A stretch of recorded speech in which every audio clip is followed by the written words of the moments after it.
अस्सलाम वालेकुम दोस्तों, मैं डॉक्टर वसीम।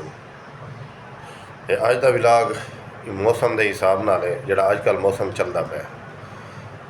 अजकल मौसम के हिसाब नाल बुखार और एजी किस्म का बुखार, एजी कैफियत का बुखार के महसूस ही बुखार है, लेकिन बुखार क्या नहीं होता।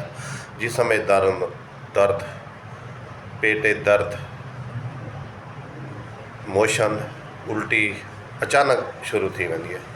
मरीज़ को सर्दी लगन पै वेंदी है, जिस सब कंबल पै वेंदे, या कैं वेले बिल्कुल ही गर्मी लगन पै वेंदी है। अच्छा, तो मौसम जिमें जिमें तब्दील थींदा वेंदे उवें ही अचानक मरीज़ को सर्दी लगन पै वैसी। थोड़ी देर बाद अचानक मौसम जिमें तब्दील थींदे तो लगदे इवें मरीज़ को बहुत ही ज़्यादा गर्मी लगती है, मरीज़ तड़पण पै वेंदे। अच्छा, उहदे नाल गले का मसला थी वेंदे, टॉन्सल्स ये जड़े न ये वध वैन। उनके अलावा मतली थींदी है, उल्टी की कैफियत थींदी है, के थींदी है और आंदी नहीं, लेकिन कैफियत होंदी है लेकिन उल्टी आंदी नहीं। अच्छा, इनके अलावा जड़ा मैदा है ये डिस्टर्ब थी वेंदे, इतना डिस्टर्ब थी वेंदे कि कोई चीज़ खावन का दिल नहीं करेंदा। मूँह का जायका कड़वा, कैं वेले फिक्का, कैं वेले पीली तह आ वेंदी है ज़बान दे, ज़बान पीली थी वेंदी है, कैं वेले ज़बान बिल्कुल सफ़ेद थी वेंदी।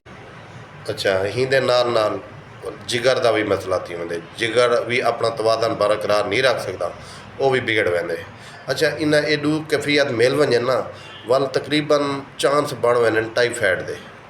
क्या थींदे वल टाईफाइड के चांस बन वैन कि मरीज़ जड़ा है ना मलेरिया तो या नॉर्मल बुखार तो टाईफाइड चला वैन।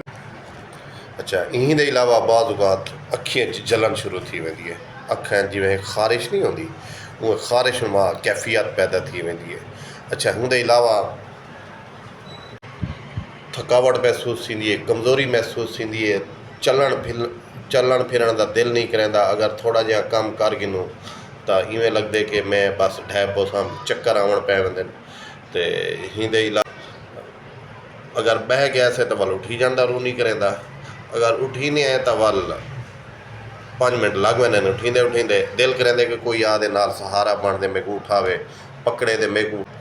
अच्छा, हिंदे नाल अगर थोड़ी जी भी मेहनत कर गिनूँ, थोड़ा जिहा इवें कम कर गिनूँ तो ये साह है जड़ा, ये सांस है, ये फूलना शुरू थी वेंदी है और ई फुलदी है जिमें खिंदे कि एक दमे वाली कैफियत बन वेंदी है। हालांकि वो दमा कह नहीं होता, लेकिन कैफियत दमे वाली थी वेंदी। अच्छा, हिंदे विच BP हाई भी थी वेंदे ते बाद औकात लो भी थी वेंदे।